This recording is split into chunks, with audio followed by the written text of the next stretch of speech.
তোমার সাথেও কি কোনোদিন এরকম হয়েছে? তুমি কোনো একটা জিনিসকে প্রচন্ড ভাবে চাইছিলে, তোমার মন জাস্ট বলছিল ভাই একবার পেয়ে যাই, একবার পেয়ে যাই জাস্ট, অ্যান্ড সাডেনলি হঠাৎ করে একদিন সেই জিনিসটা তুমি আনএক্সপেক্টেড ভাবে পেয়েও যাও, আর তোমার মন জাস্ট বলে ভাই এইটাই তো দরকার ছিল জীবনে। বাট ঠিক সেই টাইমে তোমার একটা রিয়েলাইজেশন হয় যে ভাই আর কিছুদিন পর পেলে হয়তো ভালো হতো, এর আনন্দটা হয়তো একটু বেশি করে পেতাম, এখন না পেলেই হয়তো ভালো হতো। এর থেকেই আমরা শিখতে পারি যে কোনো জিনিসের সঠিক মূল্য তার সঠিক সময় ছাড়া বোঝা যায় না। সঠিক সময় ছাড়া যে কোনো জিনিসই মূল্যহীন লাগে। So welcome back to another episode of Cinemawala. আর আজকে আমরা কথা বলতে চলেছি ডেডপুল 3 ডেডপুল অ্যান্ড ভুলভারিনের ফাইনাল ট্রেলার নিয়ে। তো জানবো আমরা এই ট্রেলারটার মধ্যে নতুন কি কি দেখলাম, নতুন কি কি নোটিস করলাম, আর কিভাবে এই ট্রেলারটা আবার অন্যান্য মার্ভেলের মুভিগুলোর মতো আমাদের থিয়েটারে মুভি দেখার এক্সপিরিয়েন্সটাকে নষ্ট করছে প্রত্যেক সপ্তাহে নতুন কিছু স্পয়েল করে করে। তো যাই হোক, এই ট্রেলারটার মধ্যে অনেক কিছু ছিল আলোচনা করার মতো, অনেক কিছু আমরা নতুন নতুন নোটিস করলাম, সেটাকে নিয়ে কথা বলবো এই ভিডিওটাতে। তো চলো ভিডিওটা শুরু করা যাক। তো ভাই মার্ভেলের এই যে প্রমোশনাল স্ট্র্যাটেজি, এটাই এত বাজে লাগে। প্রত্যেকটা বড় প্রজেক্ট আসার আগে তারা হাজারো এক টিভি স্পট ভিডিও তারা আপলোড করতে থাকে, আর সেই জন্য আমাদের থিয়েটারে গিয়ে মুভি দেখার এক্সপিরিয়েন্সটা প্রচণ্ডভাবে স্পয়েল হয়ে যায়। তো যাই হোক, এই মুভিটাতে রয়েছে রায়ান রেনল্ডস, আর তার প্রমোশনাল স্ট্র্যাটেজিতে আমার ভরসা রয়েছে। আশা করছি আমরা যা দেখেছি এতদিন ধরে সেটা পুরোটাই টপ অফ দ্য আইসবার্গ হবে, অনেকটাই দেখানো বাকি আছে, জাস্ট কিছুটাই আমরা দেখেছি। যাই হোক, এই ট্রেলারে সব থেকে প্রথমে যেটা দেখার মতো সেটা হচ্ছে সেবার টুথ। তো সেবার টুথকে আমরা ট্রেলারে দেখতে পাচ্ছি, যাকে আমরা এর আগে এক্সমেন 1 মুভিতে দেখেছিলাম, এবং দেখতে পাচ্ছি তার এবং ওলভারিনের মধ্যে একটা ফাইট সিকোয়েন্স রাখা হয়েছে, যেটা কিছুদিন আগে একটা টিভি স্পটে বেরিয়েও গেছিল। কিন্তু এর পাশেই লক্ষ্য করার মতো জিনিসটা হচ্ছে এখানে কিছু খাঁচা বা কেজ রয়েছে, যেখানে কিছু জনকে বন্দি করে নিয়ে যাওয়া হচ্ছে, আর এইখানে আমরা দেখতে পাবো ব্রুস ব্যানারের একজন ভেরিয়েন্টকে, ব্রুস ব্যানার হাল্ক। আর এইখানে আমরা রিউমার অনুযায়ী দেখতে পাবো সেই epic fight scene between Wolverine versus Hulk.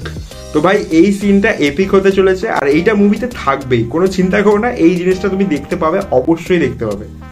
তো এরপরে আমরা দেখতে পাচ্ছি অ্যাসগার্ডকে, যেখান থেকে থর এসছে। তো অ্যাসগার্ডকে নর্মালের তুলনায় এখানে খুব ছোট লাগছে। আশা করছি এটা অ্যাসগার্ডের কোনো একটা ভেরিয়েন্ট হবে যেটা ভয়েডে চলে এসছে, এবং এর সামনেই আমরা দেখতে পাচ্ছি একটি গাড়ি, প্রবাবলি সেটাতেই ডেডপুল আর ভুলভারিন রয়েছে। এরপরেই যেটা সব থেকে বেশি লক্ষ্য করার মতো সেটা হচ্ছে লেডি ডেডপুল। তার মাস্কটা দেখে আমার একটু প্রবলেমেটিক মনে হচ্ছে, আমার মনে হচ্ছে সেটা এডিট করা, ডেডপুলের মুখটাকেই সেখানে চিপকে দেওয়া।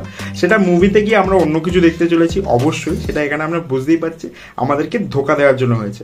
আর শুধুমাত্র লেডি ডেডপুলকে দেখতে পাচ্ছি না, তার পেছনে অনেকজনকে দেখতে পাচ্ছি, যেটাকে কমিক বুকসের ভাষায় যদি আমরা বলি সেটা হচ্ছে ডেডপুল কপস। কপস কি জিনিস? মার্ভেলে ডেডপুল কিলস ডেডপুল বলে একটি কমিক রয়েছে, এবং সেখানে আমরা দেখতে পারি লেডি ডেডপুল সমস্ত ইউনিভার্সের বিভিন্ন ডেডপুলকে জড়ো করে এবং একটি আর্মি বানায়, আর ঠিক সেইটাই আমরা এইখানেও দেখতে পাচ্ছি। এবং লেডি ডেডপুলের পেছনে অনেক ডেডপুলকে দেখা যাচ্ছে, যেগুলো এখানে স্পষ্ট না, বাট মুভিতে সেটা স্পষ্ট হবেই। তার মধ্যে কিছু কিছু যেগুলো রয়েছে, তার মধ্যে এইটা হচ্ছে একটা, যেটা হচ্ছে হেডপুল। বেসিক্যালি এটা একটা জম্বি ডেডপুলের অংশ, যেখানে তার পুরো বডি নষ্ট হয়ে গেছে, আর শুধু তার মাথাটা রয়েছে, মাথায় একটা ব্যাম্বু কপ্টারের মতো জিনিস নিয়ে সবসময় ওড়ে। এছাড়াও আমরা দেখতে পারি কাউবয় পুলকে, কিড পুলকে, ডগ পুলকে, এবং অন্যান্য কিছু ভেরিয়েন্টসদেরকে, যারা হয়তো ডেডপুল আর উলভারিনে হেল্প করতে আসছে বা তাদের সাথে ফাইট করতে আসছে। তো এরপরে যেটাকে নিয়ে কথা বলা সেটা হচ্ছে ক্যাসান্ড্রা নোভা, এই মুভির মেন ভিলেন, যাকে ডক্টর চার্লস জেভিয়ার্সের বোনও বলা যেতে পারে। তো এইখানে আমরা তাকে দেখতে পাচ্ছি টিভি এর মতো কোনো একটি জায়গায় সে কোনো একটি যন্ত্র নিয়ে কিছু একটা করছে, এবং আমরা এখানে দেখতে পাচ্ছি লোকি 2 এর সেই জিনিসটা যেটাকে বলা হয় স্প্যাগেটিফিকেশন। তার মানে ইউনিভার্স আস্তে আস্তে ধ্বংস হয়ে যাচ্ছে, এবং এই মেশিনটাতে সে যেইভাবে হাত ঢুকিয়ে আছে এবং তার মুখটা যেই অবস্থায় আছে, মনে হচ্ছে না তাকে এখানে বন্দি করা হয়েছে বা সে কোনোরকমভাবে কষ্ট পাচ্ছে। আমার তো তাকে দেখে বেশ মজাই লাগছে, আর মনে হচ্ছে সে এখান থেকে কোনোভাবে পাওয়ার অ্যাবজর্ব করছে, এবং এই মেশিনের দ্বারা সে বাকি পুরো মাল্টিভার্সকে ধ্বংস করছে শুধুমাত্র তার নিজের ইউনিভার্সকে বাঁচানোর জন্য। তো এই স্প্যাগেটিফিকেশন থেকে আমরা কি বুঝতে পারি? লোকি কি ফেরত আসছে এই মুভিতে? কারণ কি এখানে টিভি এর তো সবাই ফেরত আসছে আমরা দেখতে পাচ্ছি, বিভিন্ন টিভি স্পট দেখেও সেটা স্পষ্ট। তাহলে কি এখানে লোকিও ফেরত আসছে? তোমাদের কি মতামত আমাকে কমেন্টে জানাও। ঠিক এর পরে যেটা আমরা দেখতে পাচ্ছি X-23 কে, তো এর আগে আমরা তাকে দেখেছিলাম লোগান মুভিতে, যেটা 2017 সালে এসেছিল। বেসিক্যালি X-23কে উলভারিনের ডিএনএ দিয়ে বানানো হয়েছিল, আর তার যে পাওয়ার্সগুলো রয়েছে সেটা সবকটাই সিমিলার টু উলভারিন।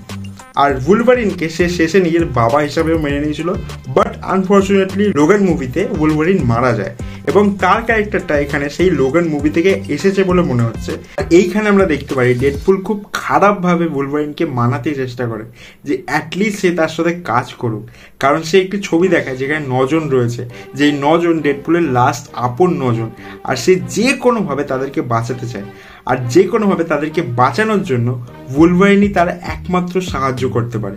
আর এইখানে খুব ইন্টারেস্টিং একটা জিনিস আমরা দেখতে পারি, যেখানে ডেডপুল বলে যে তুমি আমার ওয়ার্ল্ডের একজন হিরো যে সব কিছু করতে পারে। বাট এইখানে যে দুটো ফ্ল্যাশব্যাক দেখানো হয়, সেই দুটো ফ্ল্যাশব্যাকে যে দুজন উলভারিনকে দেখানো হয় তারা ডিফারেন্টলি আলাদা আলাদা টাইম লাইন থেকে বিলং করে। তো কিভাবে ডেডপুল বলতে পারছে যে তুমি আমার ওয়ার্ল্ডের একজন হিরো ছিলে, আর সেই দুটো ফ্ল্যাশব্যাক একসঙ্গে চলছে? ভাই এইটা আমি বুঝতে পারিনি।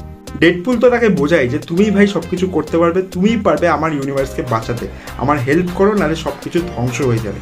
ঠিক সেইখানে X-23ও আসে এবং তাকে বলে তুমি সেরা, তুমি সেরা, তুমি সেরা, এবং তুমিই পারবে সবাইকে বাঁচাতে। আর এইভাবে কোনোভাবে উলভারিন বুঝে যায় এবং শেষমেশ সে ডেডপুলের সাথে কাজ করতে রাজি হয়ে যায়। আর সেখান থেকে আমরা বুঝতে পারছি অন্যান্য ডেডপুলের যে মুভিগুলো 1 হোক বা 2, সেখানে আমরা দেখেছি একটা পার্টিকুলার কোনো সিচুয়েশন হয়, সেটাকে নিয়ে পুরো মুভিটা এগোয় এবং কমেডি এবং অ্যাকশন দিয়ে পুরো মুভিটা শেষ হয়। বাট এই মুভিটার ক্ষেত্রে প্রচণ্ড পরিমাণে ইমোশনস আমরা দেখতে পাচ্ছি। আর এই মুভিটা কোনোভাবেই ডেডপুল 3 বা শুধুমাত্র ডেডপুলকে নিয়েই তৈরি না, এখানে উলভারিনেরও একটি স্ট্রং কোর সাইড রয়েছে যেটা আমরা এক্সপ্লোর করতে পারবো। এখান থেকে আমরা দেখতে পাচ্ছি যে ডেডপুল তাকে বোঝাবে এবং শেষে গিয়ে ডেডপুল উলভারিনের সাথে কাজ করবে এবং যে সবথেকে বড় থ্রেট আছে তাকে হারাবে। শেষে আমরা দেখতে পাচ্ছি খুব একটা ইন্টারেস্টিং স্পট, যেইখানে ডেডপুল পিউ পিউ পিউ পিউ করছে। আর এটা কার রেফারেন্স? স্পাইডারম্যানের। আর এমন কি হতে পারে যে এই মুভিতে স্পাইডিরও একটি ক্যামিও আমরা দেখতে পারি, বাট কোন স্পাইডি? যাই হোক, সেটা জানতে গেলে আমাদেরকে মুভিটা দেখতে হবে। তো যাই হোক, এই ছিল আজকের ভিডিও। যদি ভিডিওটা ভালো লাগে অবশ্যই ভিডিওটাকে লাইক করে দিও, এই ভিডিওটা তোমার সকল বন্ধুদের সাথে শেয়ার করতে পারো। আর তোমাদের যদি কোনো থিওরিজ থাকে বা এই মুভিটাকে নিয়ে তোমাদের যে এক্সপেকটেশন রয়েছে সেটা আমাকে কমেন্টে জানাতে ভুলো না, আর চ্যানেলটাকে সাবস্ক্রাইব করতে ভুলো না। দেখা হচ্ছে খুব তাড়াতাড়ি নতুন ভিডিওতে। Piece. Deadpool Wolverine. Tata tata.